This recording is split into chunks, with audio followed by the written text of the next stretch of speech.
साथियों, आज के भारत की ये यात्रा सिर्फ विकास की नहीं है, ये सोच में बदलाव की भी यात्रा है।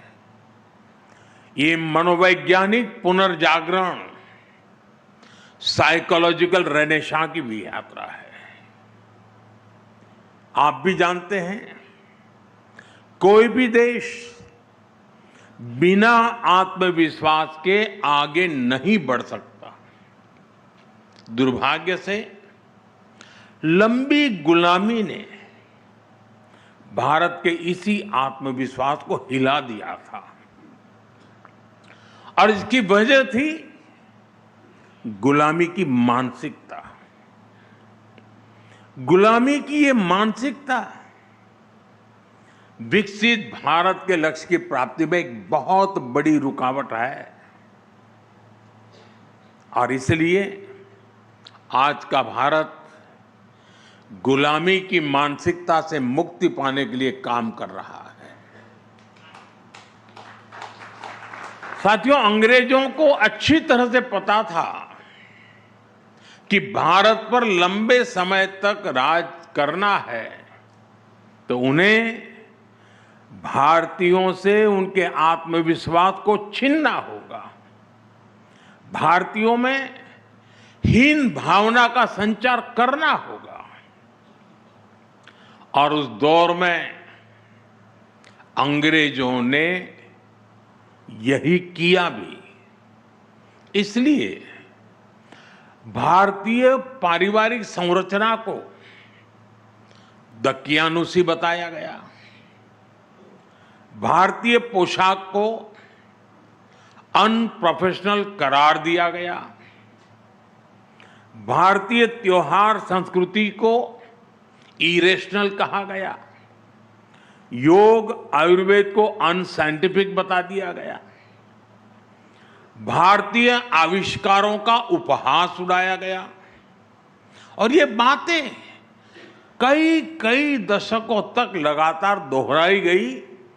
पीढ़ी दर पीढ़ी ये चलता गया, वही पढ़ा वही पढ़ाया गया और ऐसे ही भारतीयों का आत्मविश्वास चकनाचूर हो गया। साथियों, गुलामी की इस मानसिकता का कितना व्यापक असर हुआ है, मैं उसका कुछ उदाहरण आपको देना चाहता हूं। आज भारत दुनिया की सबसे तेजी से ग्रो करने वाली मेजर इकोनॉमी है। कोई भारत को ग्लोबल ग्रोथ इंजन बताता है, कोई ग्लोबल पावर हाउस कहता है। एक से बढ़कर एक बातें आज हो रही हैं।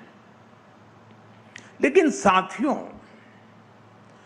आज भारत की जो तेज ग्रोथ हो रही है, क्या कहीं पर आपने पढ़ा, क्या कहीं पर आपने सुना, इसको कोई हिंदू रेट ऑफ ग्रोथ कहता है क्या?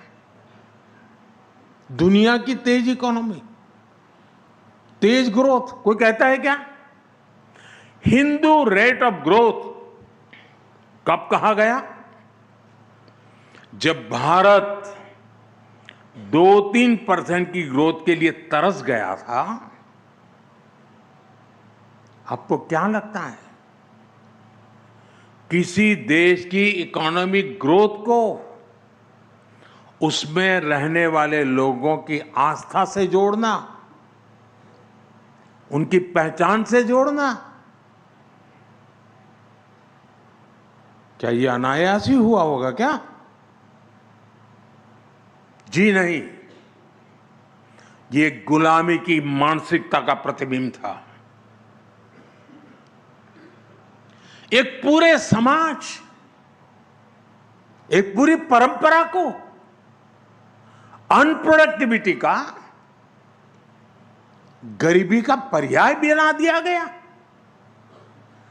यानी ये सिद्ध करने का प्रयास किया गया कि भारत की धीमी विकास दर का कारण हमारी हिंदू सभ्यता और हिंदू संस्कृति है। और हद देखिए, आज जो तथाकथित बुद्धिजीवी हर चीज में, हर बात में सांप्रदायिकता खोजते रहते हैं, उनको हिंदू रेट ऑफ ग्रोथ में सांप्रदायिकता नजर नहीं आई।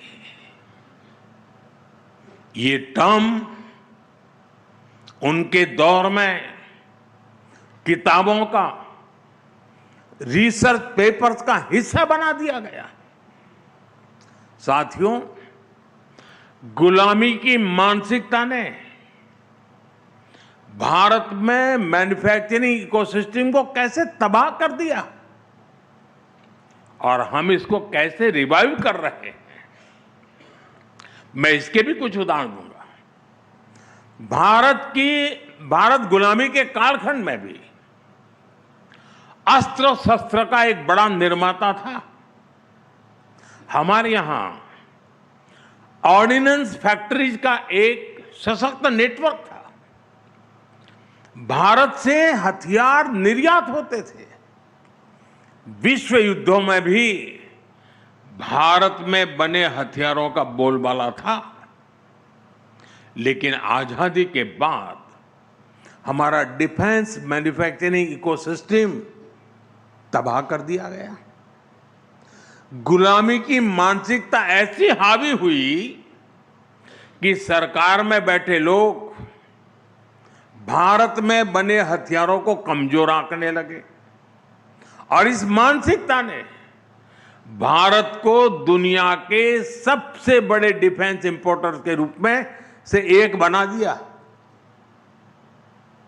साथियों, गुलामी की मानसिकता ने शिप बिल्डिंग इंडस्ट्री के साथ भी यही किया। भारत सदियों तक शिप बिल्डिंग का एक बड़ा सेंटर था। यहां तक कि 5-6 दशक पहले तक, यानी 50-60 पहले, भारत का 40% ट्रेड भारतीय जहाजों पर होता था। लेकिन गुलामी की मानसिकता ने विदेशी जहाजों को प्राथमिकता देनी शुरू की। नतीजा सबके सामने है। जो देश कभी समुद्री ताकत था, वो अपने 95% व्यापार के लिए विदेशी जहाजों पर निर्भर हो गया है। और इस वजह से आज भारत हर साल करीब $75 बिलियन, यानी लगभग 6 लाख करोड़ रुपए विदेशी शिपिंग कंपनियों को दे रहा है।